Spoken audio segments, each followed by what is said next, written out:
mentioned that you can do 14 different activities at a given moment. So we all are very curious to know how can we achieve such prowess over both body and mind. Oh, whoever said this, I didn't say anything like that. Anyway, do you have a liver Yes, I do. functioning? Yes. Do you know how many levels of activity it's doing right now? What the liver is doing is far more complex than what your brains are doing right now, do you know this? A brainless liver, if it can do so many things, a brained pranit, how many things? No, I was only talking about not activity per se. Yes, activity is also possible. So you must understand this. On a round planet which is spinning right now, hello? Are you on a round planet?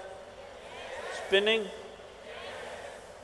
Most people don't understand this unless, they get sozzled out with something or they get some ailment. Suddenly you see, planet is round. Do you know how complex an activity it is for a human being to walk at a certain latitude on a round planet which is spinning and which has magnetic forces working upon you all the time? It's an extremely complex process. You ask a child who is, let's say, 1 year of age, he knows how complex it is. Have you seen? But the moment you learn to walk, you assume that it's nothing, walking is nothing and you're sick of walking, you want to drive a car, you want to ride a motorcycle. But walking is such a complex process, not 14. 1,000 different functions, your knees and your brains and the fluids in your body, all of them are doing all the time. If only you could conduct these things consciously, you would be doing 1,000 things. Anyway, you're doing it, but if you could conduct this consciously, you would do 1,000 things at a time. So I was only talking about different channels of mind, which you don't have to actually conduct, you just have to initiate and leave. It will go on. For you to think about your neighborhood girl, do you have to initiate action every time? No. Once you look at her, it just goes on by itself. Why? Because you're drawn to it. If you're drawn to 10 different things at the same time, mind is capable of creating 10 different channels and keep it running.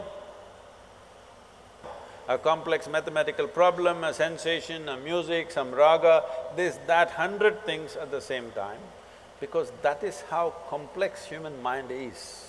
This complexity you can use either to drive yourself crazy with unbridled thought and emotion, or if you harness it, it can do things that nobody has imagined possible. It can do things in a miraculous way. You can manifest things in a phenomenal way if the necessary training goes.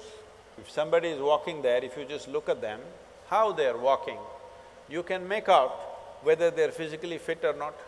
Yes or no? Body has been worked upon, you can see it or no, just by the walk. Similarly, whether the mind has been worked upon or not, whether your energies have been worked upon or not, is something that's visible. Most people may not see, but if you pay attention, you will see. Right now, most human beings, the problem is we gave you a super computer.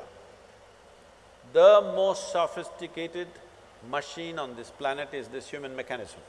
I am asking you, have you read the user's manual? Hello? No. When are you going to read it? On the last day? When I see this ridiculous stuff, people reading Gita when people are dying, I say, you're reading the user's manual on the last day, what's the point?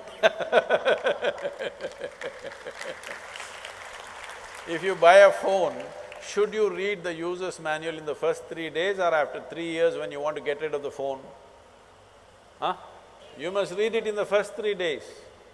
So I'm not asking you to read a scripture. Well, this is a living scripture. Should you not become competent to read this scripture, understand what is the nature of this, what is the full potential of it and explore this? Because this life is not about this or that. This life is about this. There is no choice about this. It is just that you can enslave this life to something else and think it's about that. But actually it's about this. Are you okay with this? You think right now your life is about education. No, your life is about this. You want this one educated, you want this one to do well, you want this one to experience love, you want this one to experience pleasure, you want this one to do all this. All the other things are only attendant things. This is the real thing, isn't it? So if this is the real thing, does this deserve some amount of attention? Some amount of attention means not standing in front of the mirror and attending to your skin endlessly. Should you not pay attention to every dimension of what this human being is made of? What makes this life tick? And how? If you understand what makes it tick, you can make it roar. If you make it roar, why 14 things, you can do many more.